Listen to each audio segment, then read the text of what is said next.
Donc en tenant compte du contexte actuel, ben, c'est 1984 de George Orwell. Donc je le conseille depuis le mois de novembre-décembre.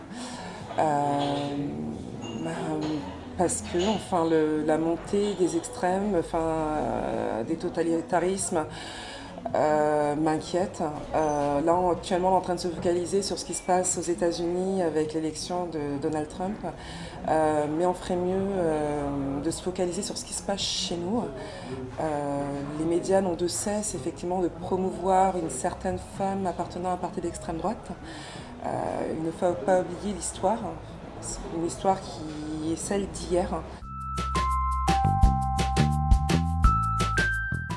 Ah, il y en a plusieurs. Je sais pas, Le Petit Prince, parce que je le lis à ma fille, malgré le fait qu'elle ait que 3 ans et demi. L'amie prodigieuse d'Elena Ferrante, parce que peu importe où l'on se trouve dans le monde, en fait, la pauvreté cause les mêmes maux. Voilà, cette violence du quotidien, la misogynie, le manque d'éducation.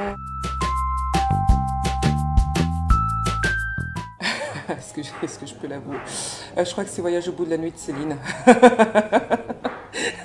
Mais j'essaye assez souvent de m'y remettre. Mais bon, voilà, je ne sais pas, je n'y arrive pas. Je crois que c'est La Nuit du chasseur. Je ne saurais plus quel est le réalisateur, mais je dis souvent que ce sont les rencontres finalement qui nous sauvent. Et j'ai découvert ce film grâce à une professeure de français qui, en dehors de ses heures de classe, avait mis en place un ciné-club pour tous les élèves volontaires. Donc je crois que c'était une fois par mois. On avait le droit à une projection à partir de 19h. Et donc grâce à elle, j'ai pu découvrir enfin, plein de films que je n'aurais pas pu en dehors de ça. Le film, je crois que c'est Loving aussi, qui sort aujourd'hui. Donc voilà, qui raconte l'histoire de ce premier couple, enfin qui a bravé justement les lois raciales aux États-Unis, qui malgré leurs différences de couleur a décidé de s'aimer envers et contre tous. Moi, les gens qui m'inspirent, c'est vraiment les gens, oui, voilà, les héros et les héroïnes du quotidien. Enfin, j'ai coutume de dire que c'est les rencontres qui sauvent et ce sont ces gens justement qui n'ont pas de nom, qui sont des anonymes, qui œuvrent quotidiennement justement pour le bien commun, que l'on doit de mettre en lumière. Enfin, moi, je suis fatiguée justement de tous ces gens que l'on montre, que l'on vante, alors que ce sont juste des gens qui ont une réussite quasiment que financière, avec cette espèce de l'argent roi à chaque fois. J'ai envie de mettre d'autres valeurs en exergue, comme le courage, la parole donnée, la constance. Voilà, les professeurs, les instituteurs, les gens du monde associatif, etc. C'est des gens qui quotidiennement œuvrent pour faire du bien, qui quotidiennement mettent leurs tripes sur la table pour apporter une plus-value au plus grand nombre. Et ça, c'est important de le souligner.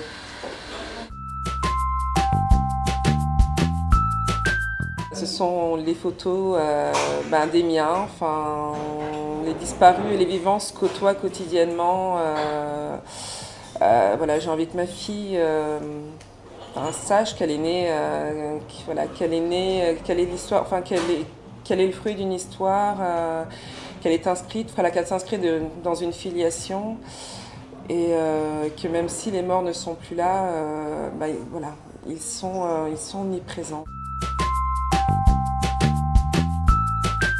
Le dernier CD que j'ai acheté, c'est Yue. Alors c'est un artiste des années 50, 60, enfin, il a fait qu'un seul album, donc un artiste soul. J'espère que je me suis pas trompée dans le nom. Mais voilà, gros coup de cœur. Enfin là, je suis dans ma période très soul.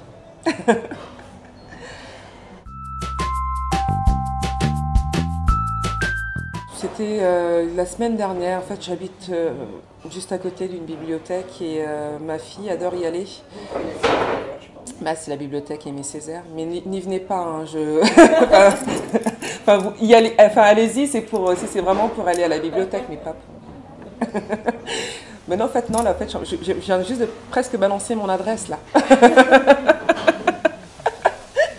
Mais bon, voilà, j'habite à côté d'une bibliothèque et ma fille adore y aller. Et puis moi, j'adore l'y emmener. Après, je sais pas si elle aimera les livres, mais bon, j'ai envie qu'elle grandisse dans un contexte où elle est entourée de livres.